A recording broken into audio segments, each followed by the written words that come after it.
I recently did a video on how to customize your Firefox CSS, and that's how you can get a pretty cool looking web browser, maybe something like this if you're into basic themes like this.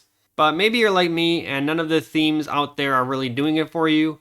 Maybe you want to take a theme and customize it to your own desires, or maybe you just want to completely make a new Firefox theme from scratch. I'm going to teach you how to do that in this video. Because in my case, I couldn't find the perfect userChrome.css, and so I had to create my own. Let's get you doing the same thing. And fair warning before we do start, you do need to know at least some basics of CSS before watching this video, because you customize Firefox with CSS. So you should at least know some of the basics before you start. You don't have to be an expert and know everything, but of course, the more that you know, the more that you will be able to customize, and the more kind of advanced styling you will be able to perform. So you can create a theme completely from scratch, but probably the easiest thing to do is just copy somebody else's theme. That's what I did. I basically just forked this theme that somebody else had. I didn't like the colors, so I changed that and a few other changes until I got this.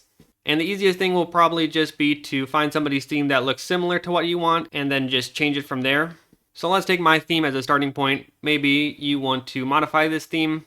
And so first things first, you should already have this enabled, but in your about config, you'll just want to enable legacy user profile customizations.stylesheets if you haven't already.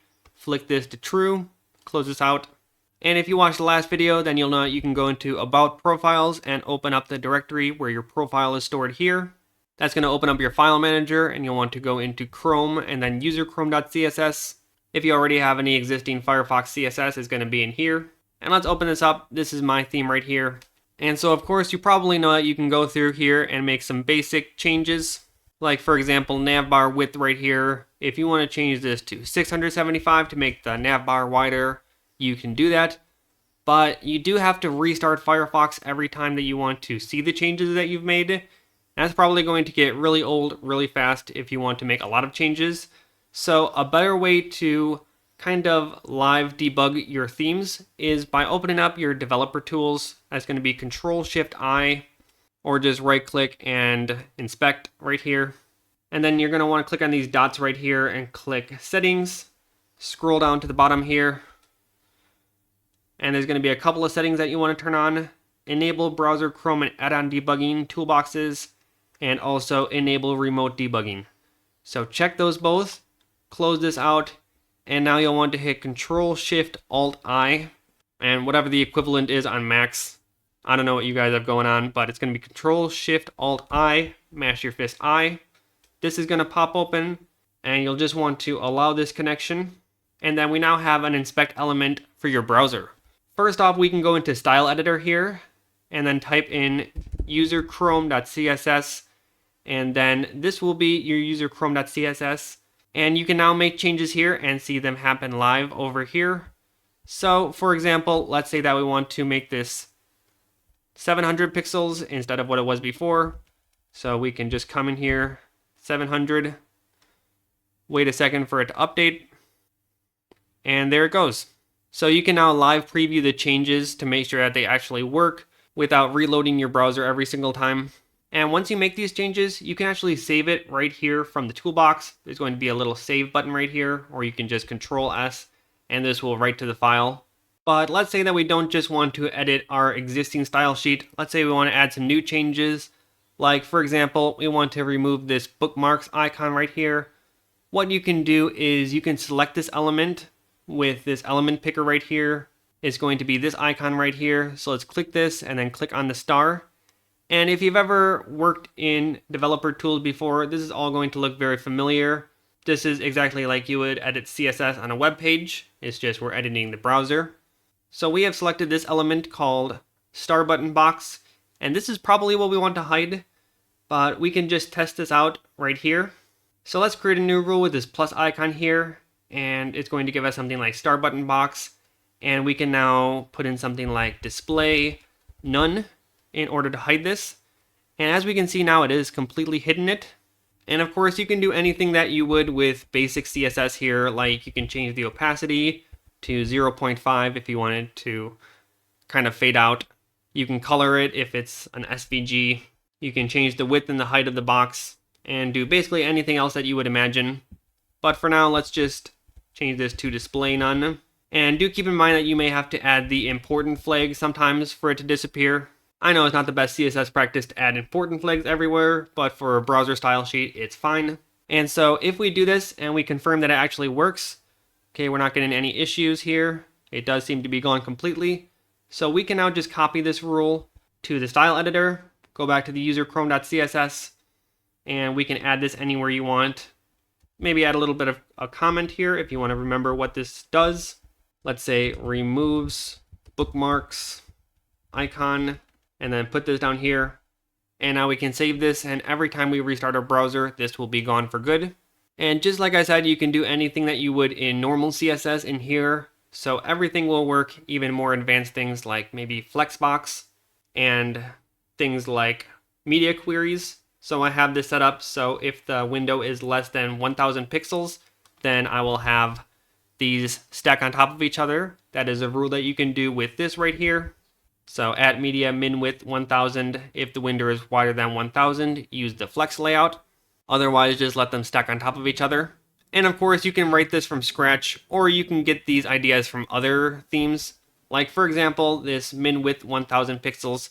I actually lifted that from this other theme called Cascade. I used that and I thought that was pretty cool, so I basically adapted that into my own theme. And if you do make it public, just be nice and leave some credits to them. And sometimes you don't even need to change things directly. What you can do is change the variables. So if we go to the top here to HTML, you'll notice that most themes will have a bunch of CSS variables right here. And I have another video on this if you want to check that out. But maybe if you want to change the colors, you don't even have to go through and manually change all of these elements. You only need to change the variables right here. And so these are all pretty self-explanatory. And so for example, if you change the LW2 accent color, then that will probably make a pretty big difference. As you can see, it is now matte black. So that can be an easy way to change a lot of the colors in your Firefox. Just go up to the HTML element and change a bunch of these right here. And then the way you would override this inside your style sheet is just copying this, going to style editor, and put it under root. So it's going to be :root, and that's going to overwrite any variables. I'm going to put important here. Not sure if that's necessary, but if it's not overwriting, then that might change it. And one more thing that you might want to edit with your theme is everything inside of the page. So your user Chrome file right here will change your browser, everything outside of the main page. But this user content file right here is an optional file that you can add in order to change things inside here. Like maybe you want to change the styles for the settings page, or your new tab page, or even something like your scroll bar on different websites. You can do that all with userContent.css. And I don't think that you can edit this from the dev tools, unfortunately, so you are going to have to reload your browser every time. Slight correction I want to make. So you can live debug your userContent.css on some pages, like about preferences or your settings pages in general. So I can change the background color here, and this will change the settings page over here. But for some pages this will not work, like the new tab page. So I just wanted to let you know that this is possible on some pages, but not all of them. But let's open up this file right here. And so you can actually change anything on any different website. So if I do something like this and just have this body tag right here and say that we want every body of every page to be the background color 000, then we can restart this. And as you can see here, the background is black. But if we go somewhere like start page, then we can see that the background here is also black. We can go to something like old.reddit.com. Every background is now black, and that's probably not what we want. So if we want to only affect maybe pages like the new tab page or the settings page, we can come into here and add a media query. And it's going to look something like this. This is going to be the syntax. It's going to be @-moz-document, and then the URLs of the pages that you want to change. So in this instance, let's change the about blank, the about new tab pages, the about home, and even the about private browsing. And we can save this, restart this, and now you'll see only the new tab page and things like that are going to be changed. But maybe something like about preferences is still going to have the same background as before. So that's how you can change individual pages and not your entire browser. And of course, if you want to change something in these settings pages, you can just go here and inspect element and just use these in your normal browser dev tools. So that's how you would change this. You can add a background color here if you want to change this. You can even do things like add images as your background as well. Just make sure to have the image in your Chrome folder in your profile, and you can link to that. And so you can do a lot with this, of course. Let's say you open up a new tab and you have this Firefox logo right here. Well, you can even customize this. You would just inspect this element. And so as you can see here, the background here is this logo right here. And it would be very simple to swap that out for something else. I'm sure you can figure out how to do that.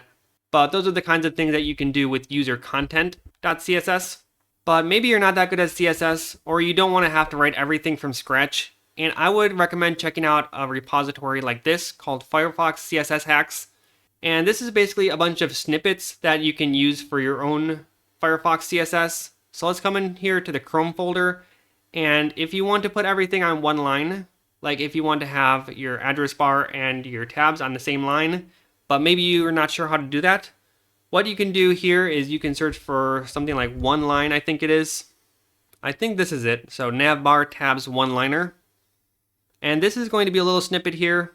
Well, as you can see, make tabs and navbar appear side by side, tabs on the right. So that's something like I have here. And you would just need to copy this here, paste this into your userChrome.css, and you will now get this. It is well documented here with lots of comments, so maybe you can customize that as well. But this just has a ton of really useful snippets that you can use for basically any use case. Maybe you want to disable opening things in a new tab on middle click. That's something you can do with CSS, apparently. Maybe you want to hide some things. Maybe you want the loading indicator to be something else. Maybe you want your tabs to be under the page content. There's a whole bunch of different things that you can do here that you might not even be aware that you can do. So this is definitely a good place to find snippets that you can put into your userChrome.css and then kind of take it from there. So I guess if you don't want to write any CSS, you can even cobble together something with a whole bunch of snippets here and make your own kind of Frankenstein browser. That would be pretty cool. And not only does it have these user Chrome styles, it has this content folder right here where you can find user content snippets. So of course you can change the background color of your new tab. We already learned how to do that, but you might want some other things. Like maybe you want your about config to be more compact. You can change the scroll bar width or color. There's a lot you can do here. I'm sure you can find whatever your heart desires. So this repository right here is a very good resource. I would check this out, and it is still being maintained and updated to this day. So check this out if you're building your own Firefox CSS. And if you're stumped and you can't figure out how to change some CSS in Firefox, you can always check out the Firefox CSS subreddit. I think this is a pretty good resource. You can even just search through here and see what other people have asked before. Maybe you can ask your own question if nobody else has answered it. But every once in a while, Reddit can be useful, and you can find some interesting resources in here. So definitely check this out. This is a very good resource. And hopefully you now have your very own Firefox CSS to make your browser your own. Now, this might not be the most aesthetic thing that you've ever seen, but I'm sure that you can do better. And you're now free to create your own theme, share it on GitHub, and do whatever you want with it. So hopefully you can be a little bit more creative than me and do something cool with this, and completely customize your Firefox to your tastes. Have fun.